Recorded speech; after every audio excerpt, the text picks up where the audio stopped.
Legendary status. Vic XL. Sam Pisa, aka TF. Where y'all gonna learn, man?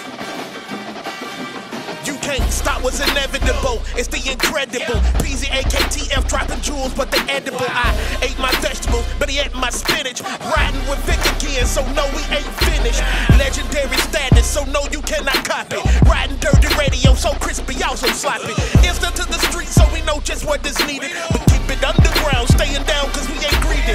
This is where you find what is popping for the culture, where we keeping it all fresh and stay away from all the vultures. No scavengers here, just keeping it real.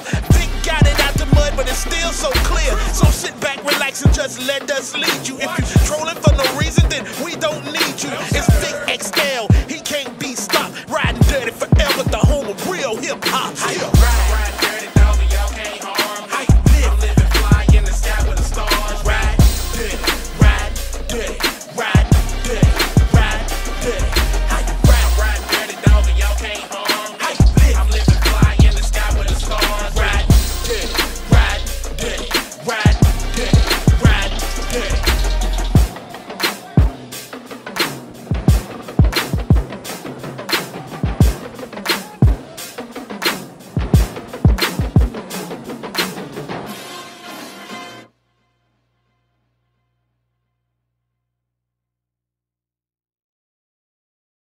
Don't need you, it's Vic XL, he can't be stopped. Riding dirty forever, the home of real hip hop. Ride dirty, tell me y'all can't harm. How you live? I'm living fly in the sky with the stars. Ride dirty, ride dirty, ride dirty, ride dirty.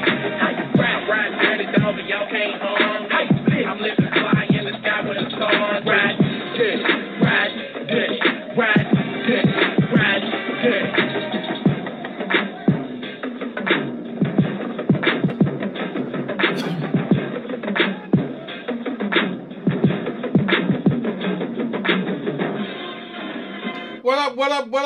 What up, world? It's the Ride and Dirty Show with yours truly, Vic XL. What it do? All right, man, let's get into it. This is the Ride and Dirty Show where we bridge the gap between hip-hop and everyday life, man. This is the platform giving people an opportunity to speak their mind, tell their story, and get the good word out. Now, before we get into it, man, the first thing I gotta do is say one time for the good people over at WRFG 89.3 FM Atlanta, the original birthplace of the Ride and Dirty Show. All right, one time for my man Tony Pitt on the check-in, one time for my man Carlos, and everybody who ever been part of the Ride and Dirty crew. One time. All right, also got to say one time for the good people over at live365.com. All right, live365.com. We partnered up with Live365 at the beginning of the pandemic. All right, we launched our very own internet radio station. Okay, now let me tell you a little bit about it. First and foremost, Live365 is the internet's oldest and longest running streaming service. Now, they're not just your typical streaming service. It's not for you to go listen to your favorite album or your favorite singles. No, they are a hub. They're a home for left end of the dial radio stations, small wattage radio stations, AM radio stations, and internet radio stations to partner up with them and allow them a platform to broadcast their stations from. But not only can you broadcast, they are media-based tracking. They are a media-based tracking outlet, which means that every station affiliated with Live365.com is media-based tracking, which means artists, please make sure all your music is properly registered through BMI, ASCAP, or CSAC. That way, when you play on an affiliate station of Live365, then you will receive credits, points towards royalties for radio airplay for your music, okay? All right, now, let me let you know about our station. Our station is Ride 95. We are the home of what's next in hip-hop and R&B. The way to access us is easy. All you got to do is go to live365.com, all right? Go to the search engine. There's over 2,000 radio stations there, all different genres. So go to the search engine. In the search engine, be sure to type in Ride 95. That's R-I-D-E, the number 9, the number 5. Again, that's R-I-D-E, the number 9, the number 5. Click on that station logo and you will have music 24 hours a day, 7 days a week, 365 days a year. Okay? All right? Now, if you you want to check us out via your mobile device, it's also just as easy. Be sure to download the Live 365 app. Be sure to download the Live 365 app. Then go into that search engine, type in Ride 95, and again, music 24 hours a day, 7 days a week, 365 days a year. Now, before I get too deep into it, and I done this last week, but I definitely want to do it one more time because we got to say salute to our fallen soldier. I want to take a quick moment of silence for one of the men who definitely pushed me towards the radio game, Mr. Malik Kalam, the original creator of the Rough Reggae and Raw Hip Hop Block at WRFG 89.3 FM Atlanta, and also the creator of Outlaw Radio. So let's just give my man a moment of silence because he has transitioned. All right, definitely rest in peace to Malik Kalam. Okay? All right, now, ladies and gentlemen, boys and girls, y'all know what we do right here. We give people opportunity to speak their mind. This is the place where those who might not normally have a voice, we give them a voice. All right? This is for the people that are moving, shaking, and changing the culture and the community brick by brick, day by day, second by second. All right? Whether it's through arts, entertainment, philanthropism, religion, entrepreneurship, or just downright being a good person. And ladies and gentlemen, boys and girls, tonight is no different than any other night on the Round Dirty platform. So welcome to the show, R&B artist, Mr. Lawrence Jacobs. What's going on, my G? What's going on, boss? Appreciate you having me. Man, it's a beautiful night. Beautiful night. The weather is nice. But I want to say, first and foremost, welcome to the platform. I'm honored for you to come on this platform to let our listeners, our fans, our friends, and our family, and the supporters of this platform know about yourself and what you got going on. Yeah, well, I just dropped my new EP, so I really appreciate you, for having me to, share that. It's called No More Mr. Nice Guy. So I'm actually pushing that right now. I hope to, be able to share my single off the project. My first single that's off the project is actually produced by Zaytoven. So I, have fun with that record. It's really just like a reintroduction, because I've been doing music for, I would say probably myself, like putting it on platforms and really taking it serious for the last 4 years, 3-4 years. So this is something new. So I definitely want to get the chance to share that, later on during the show. All right, well, we're definitely going to get into it, but let's get into the life of Mr. Lawrence Jacobs. The first thing I want you to do is let the people know where you're from. Yeah, I'm from Detroit. Yeah, 313. What up, though? Yeah, I'm born and raised in Detroit, Michigan.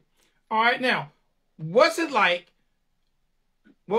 for you growing up in Detroit?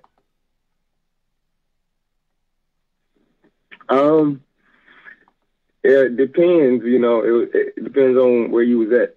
Like for me, I was raised with my mother and father in the household, originally. And then, always in church. So I was always doing music, in church. And then, even growing up, I went to a performing arts school. So I was always in somehow, some way a part of music, because the outlet, outside of music was either basketball or just anything in the streets, for real. So I feel like those are, if you're from Detroit, really that it's like a blue collar city, it's like real down and grimy, when it comes down to getting to whatever you need to get to. But there's a lot of talent that's in Detroit as well. So, I feel like I was one of the ones that went towards, being what I was gifted with my talent rather than, just being caught up in, things out there in the street and, just doing nothing with the gift that God gave me, So that's kind of where, where I'm originated from. Okay. Now, when did you realize that you actually had talent to pursue the music business?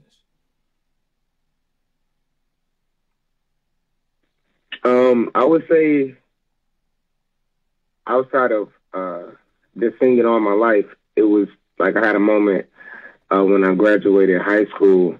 I was singing like, my father was, a pastor at the time, and, he asked me to sing.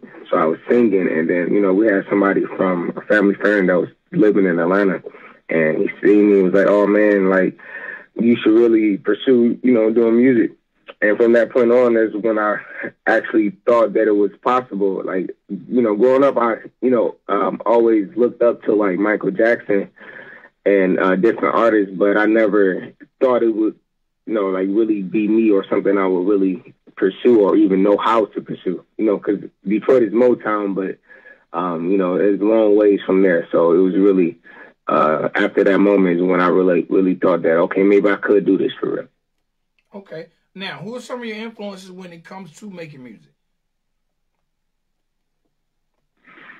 Oh, yeah, like, so, like I said, one of them, Michael Jackson, I would say Usher is definitely a top influencer as well after Michael Jackson. I have a lot of, you know, just growing up, my family members, I have, like, you know, like, I have, like, an auntie and even my father, like, my family know how to sing. So I grew up looking at my family members sing and wanting to just be able to sing as good as people in my family at first. And then, you know, with just being with the love for music and entertainment, that's when I, you know, fell in love with Michael Jackson early because my father introduced me early. And then after that, like I said, like Usher, and then, you know, artists after that. Okay. Now, as an independent artist and an independent R&B artist, are there a lot of opportunities in Detroit? I would say if you are rapping right now, Detroit is really hot right now.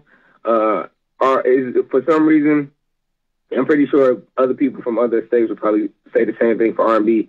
It's not looked at as much, but especially from Detroit, you know, because it's like I said, it's a blue collar rough city, so you know it's known to be a certain way. So if you are a person from Detroit or even an artist from Detroit, people kind of expect something, you know, something different from you. So I wouldn't say, like, if you're an R&B artist, is as easy as it would be if you're a rapper. Okay. All right. Now, how would you describe your style?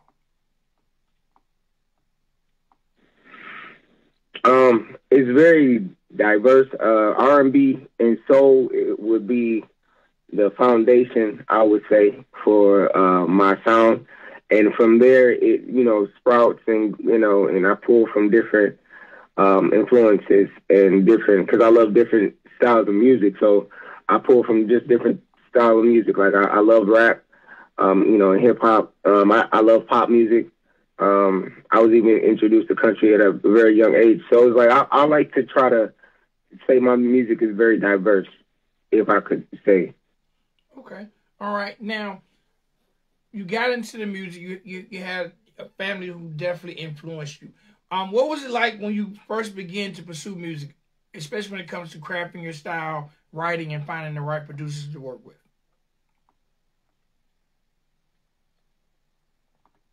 I try to go with whatever sounds best for me and whatever I'm feeling, because I can only, that's the only way I can create.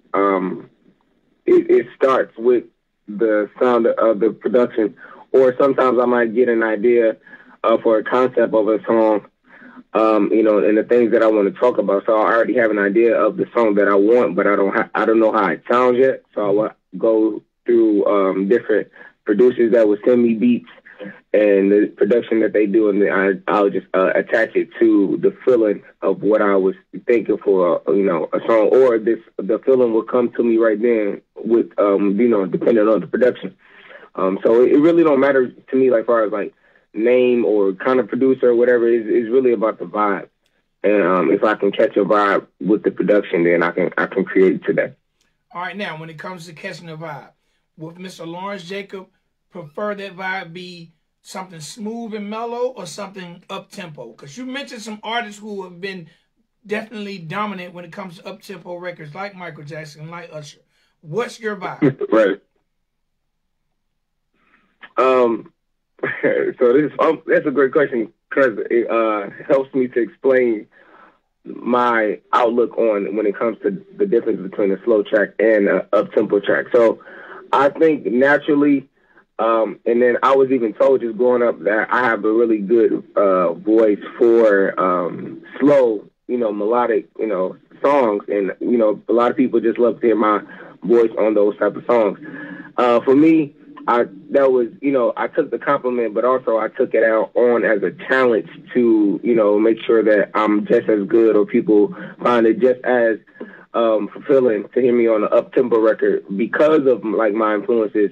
And that's the music I like to listen to. It's up-tempo records. So I definitely have, I would say right now I've been, just for an example, for like my EP, it has a lot more up-tempo records than I've done before in the past, as far as like the entire project.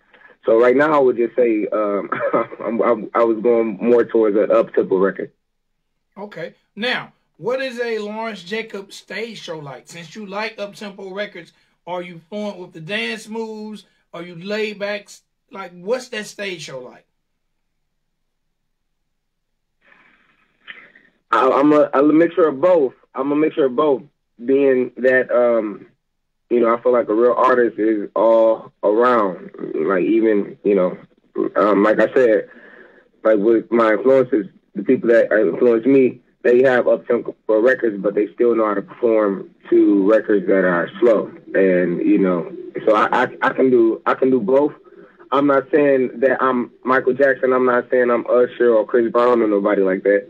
But I definitely, I'm not a stick board up there, not doing nothing while the music going on.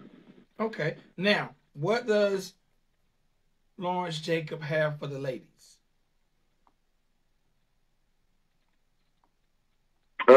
So this is what I hope to do for the ladies when they are listening to my music, is make them feel good in any way, whether it be from an emotional standpoint, as far as the record that I'm talking about, and maybe hopefully I can to speak to something that makes them feel something inside when I'm actually singing a record, and that's the objective, is for them to feel something inside when they listen to the record.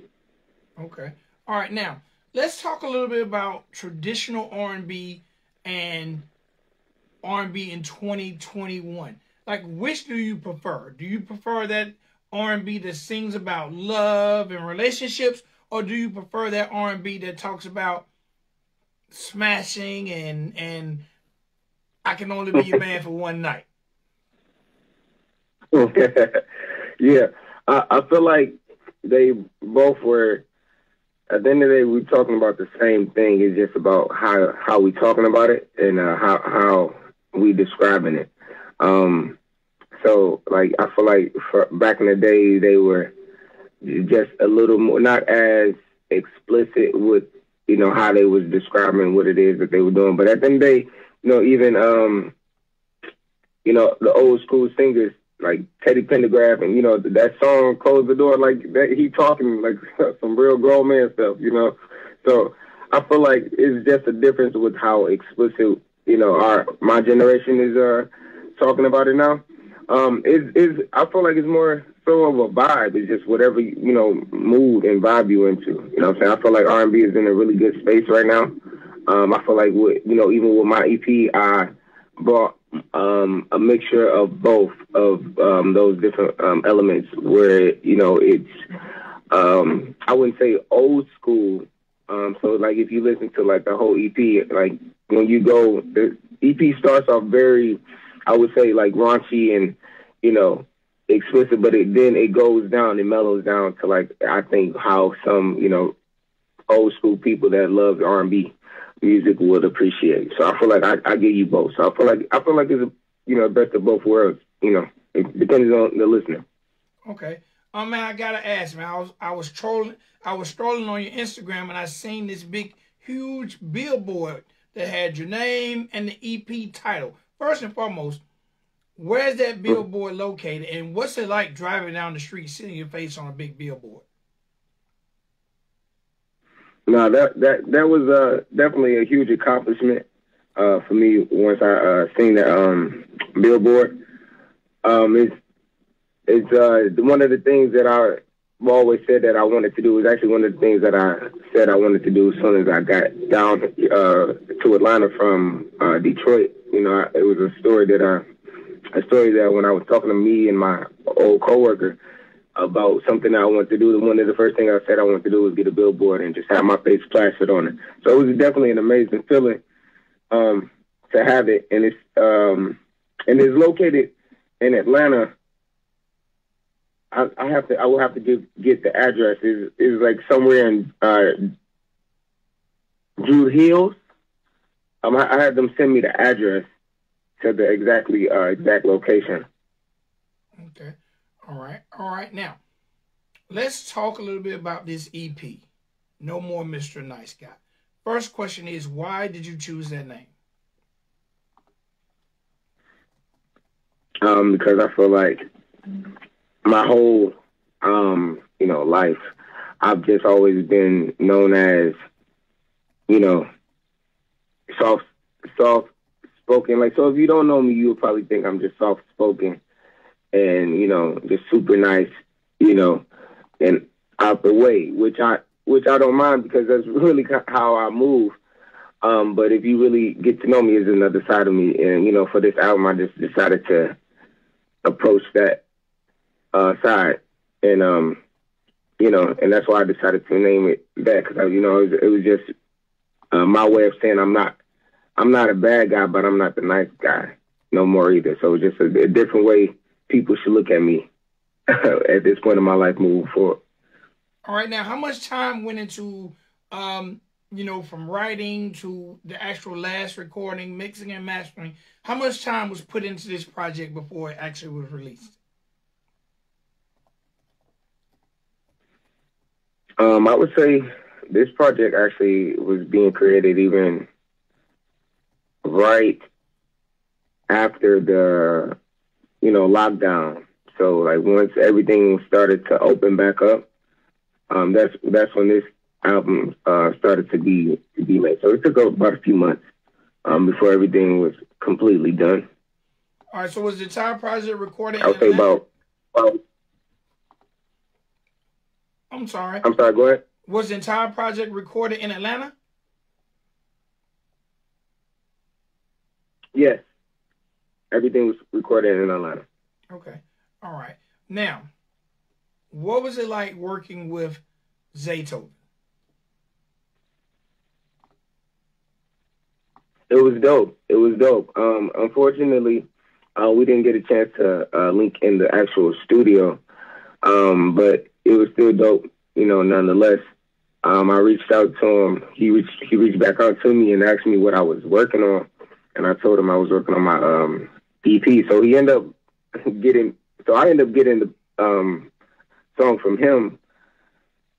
He was actually the last song that I got, to complete for the EP, and that was literally probably not that long ago, probably 2 months ago. So I just completed that record, and it was really great. And I completed it pretty fast once he gave it to me, and once I got it, even the creative process, once he sent it over to me, and I heard the beat, it was definitely like no other beat that I've gotten before. So it pulled something, from me that I was happy with once it all came together. And so I sent it over to him, asked him, what he thought about it. He thought it was really dope, thought it was fire. And now we, talking about trying to put a video together for it as well. So it's been dope. It's been a really dope process. All right. Now, what's the concept of the actual record? The concept of the record is you can say me, or it can be a guy, that's, have been playing nice, with his lady for however long, whether it be for the night, for the week, for however long. And then now, he's no longer doing that no more. It's time to show her another side of himself to where, it's going to be a great night for him and her. It's that type of record. Okay. All right. Now, before I have you introduce that record, there's 2 records on the project I want to ask you about. The first one is Call Me Sensei. Tell me about that joint. Yeah, that's actually outside of No Man Mr. Nice Guy produced by Zaytoven. That's actually one of my other favorite records. It's produced by Carly Gotcha. Same situation. We wasn't able to get in the studio together, but he had reached out to me, heard some of my work, and said that he had a few beats that he thought that would be good for me or that I might like. And I went to him, and out of all of them, this was like my favorite one. And it just had a different vibe to it, and it just made me think of being somewhere out of the country, somewhere maybe in China or something. I don't know. And it just made me think of start thinking of all the different type of kung fu movies and even the black exploitation movies. And so it was like I want to do something special with that one as well. I want to do something real special with the whole thing, with the video and everything. So yeah. Okay. And SIP, tell me about that one. Yes. So that one is I wanted to slow it down. I wanted to be very metaphoric in my lyrics with that one as well. So it's SIP, but it stands for, sex is phenomenal. It's just on the go? Speaking about, being in that moment with your lady and with that being the best time, in the world, for you and her at that time, when y'all are in that moment together. So it's pretty self-explanatory, sex is phenomenal. Okay. Now, before I get you to introduce the record, let the people know how to find you on the World Wide Web, whether it's website, whether it's social media, and how to check this EP out. Yes, well, you can check me out and find me on social media under Lawrence Jacob _, and that's LAWRENCE, Jacob JACOB _, and that's on Instagram, Twitter, and I have like a little fan page connected to my Instagram on Facebook, so you can like that as well. Also on YouTube, you can also type in Lawrence Jacob. I have some videos already up from my previous projects, and then I have some more videos on the way from this upcoming project as well. So definitely follow me on YouTube. And if you go to my Instagram, it has a link, a website link on my Instagram page, and it literally connects you to everything. So you can just do it that way as well. And the EP is streaming on all platforms. No More Mr. Nice Guy. You can either type in my name, Lawrence Jacob, and then it'll pull up all of my music and the latest EP as well. All right, Mr. Jacob, again, I want to say thank you for coming on the show, sharing your story. Thank you for having me. I appreciate it. It's actually one of the first interviews that I've ever had on radio, so it's actually pretty fun. I appreciate you having me. All right, and do me a favor, my guy. Introduce your record to the world. Yes, right now you are about to listen to No More Mr. Nice Guy by Lawrence Jacob, produced by Zaytoven. It's fire. Go listen to it streaming right now on all platforms. Yeah. All right, again, thank you so much